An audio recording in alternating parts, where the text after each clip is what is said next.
of Wi-Fi and buses is important to students of Minnesota. Last year when I was in 5th grade, my teacher assigned our class an essay assignment.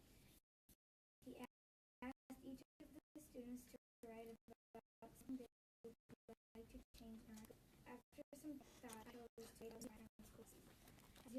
As ours all has been blessed with more technology, it also requires students to have access to the internet to complete it. I lived in a rural area and ride the bus for approximately 1 hour to and from school. This is time that if available students would be able to work on their homework. Most students do not have options at home and they are involved in sports at our school. Living in a rural area requires longer bus rides to these events. Without Wi-Fi on the bus, students are unable to complete assignments, which is required internet access. Happily, the opportunity to complete assigned work on the bus would be more productive and efficient use of their time. This also allows students to achieve academic and extracurricular success. In closing, I would ask your support and consideration to providing this valuable resource to the students of Minnesota for your time. Friends don't have internet access at home. Our schools don't have much technology, but some. And we use the internet quite often for assignments. And we believe that everyone should be able to do activities using the internet.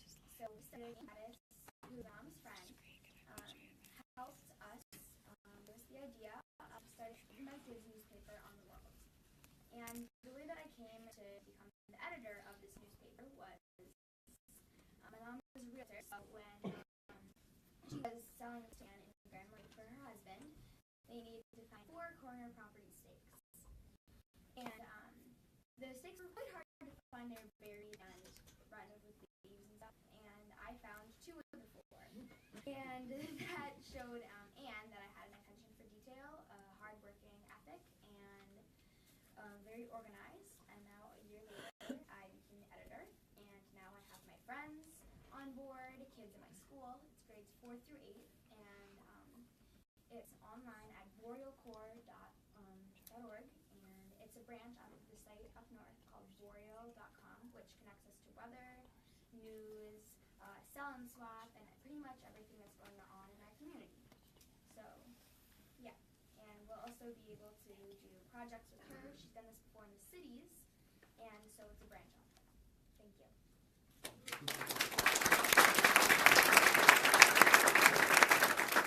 Thank you, Sandy. Questions for the panel or any member?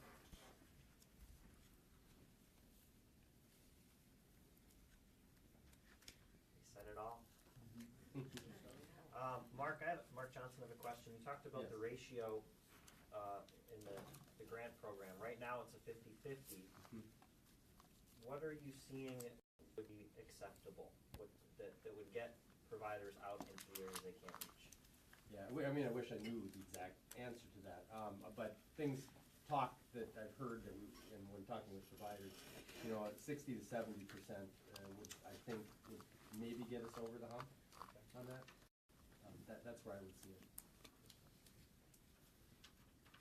Sophia, I have a question about the Wi-Fi on buses. Does everybody do their homework on there? Well, at least a lot of my friends do because through 7th through 12th grade, they're able to have iPads and they're able to take them home. And 6th grade got moved over to the high school this year. They are allowing 6th graders to have iPads, but they're not letting us to take them home. So are a lot of the students taking advantage of it to do homework? I guess some of them are, but I know some kids take it to play games, so I guess You don't do that. No.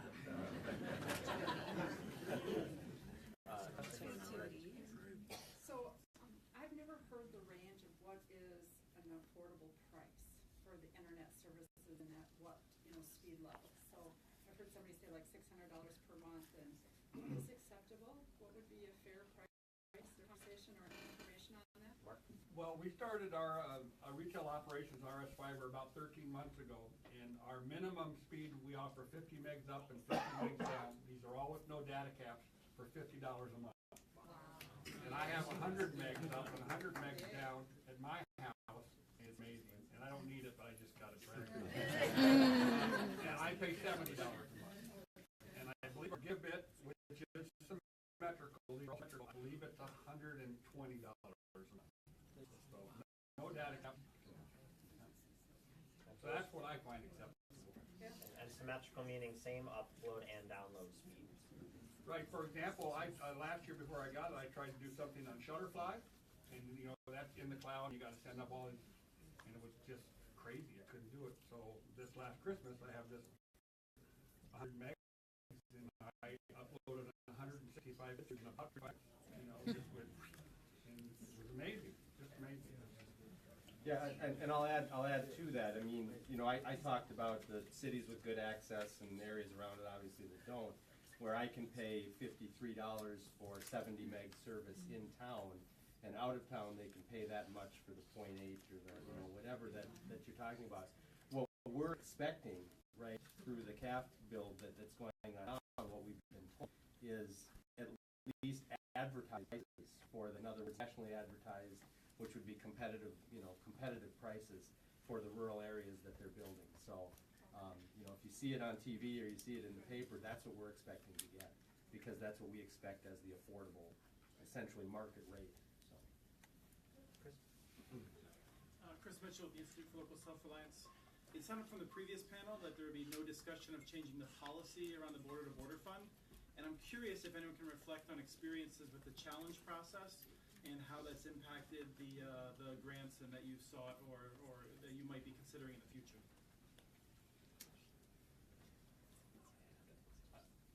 I'll take a stab at it. I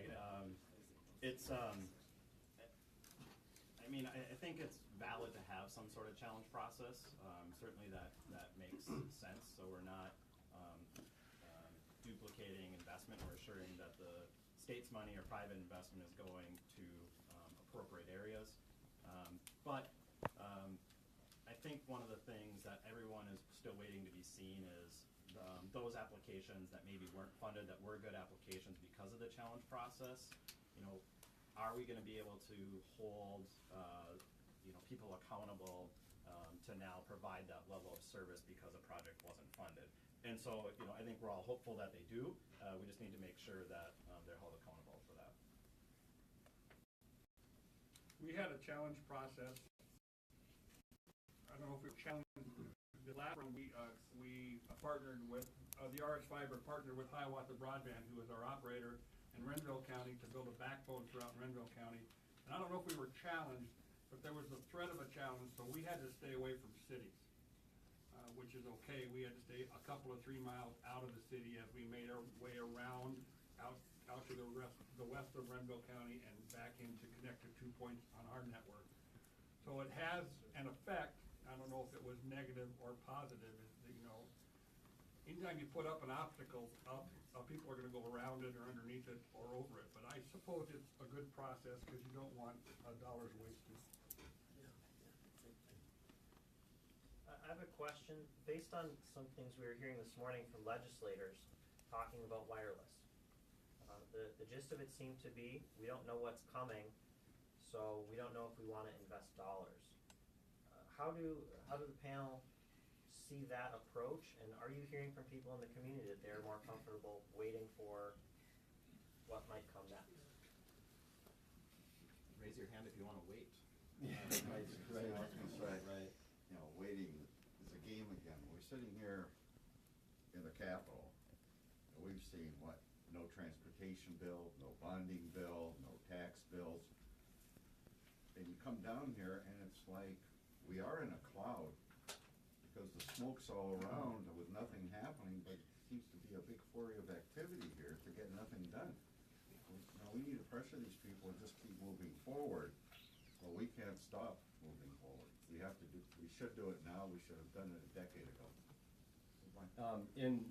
I'll take our area in East Central Minnesota in Canadian County, and we've been at it for a number of years. And when we started, that was what we heard. Well, maybe there's wireless coming, we should wait and see what happens. Well, that was a long time ago. We've seen several iterations, right, come, and none of it has come to fruition as a viable solution, in our area, and I think that's true in many other areas as well. So, to the point where even residents in our residents' businesses, our county board members have said, no, we're tight, we're not gonna wait anymore, we can't. We've heard this before, and we can't continue to wait. So they've seen it come and they've seen it go, and I think at this point, they're not willing to wait any longer. So I have fiber to my house, and we built out 6 towns, we're gonna build out 4 more, and we're plans to build to everyone on the farm. And I am set, my house, my count is set for the next 60 or 70 years, because that's how long the fiber that's in the ground will last.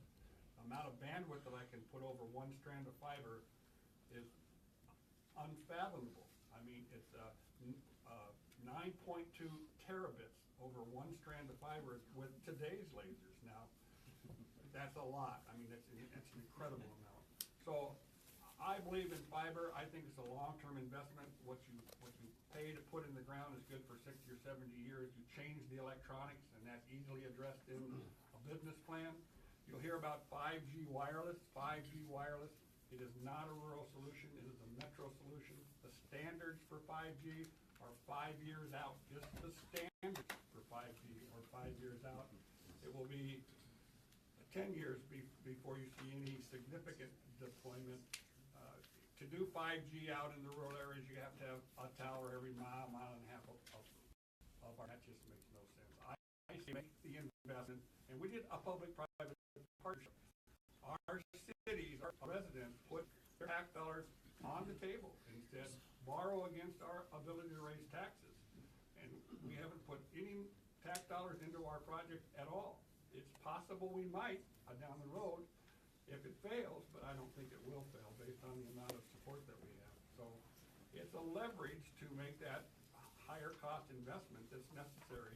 You want the fiber you want fiber to your house. You don't want wireless. I mean, if you can only get wireless as an interim, that's great. We offer 25 megs up and down wireless to our farms right now as a transition before we build in fiber. But if you can get what you can get, I don't mean to say wireless doesn't work. It does work in the right situations, but you really want to invest in that fiber. It's just amazing.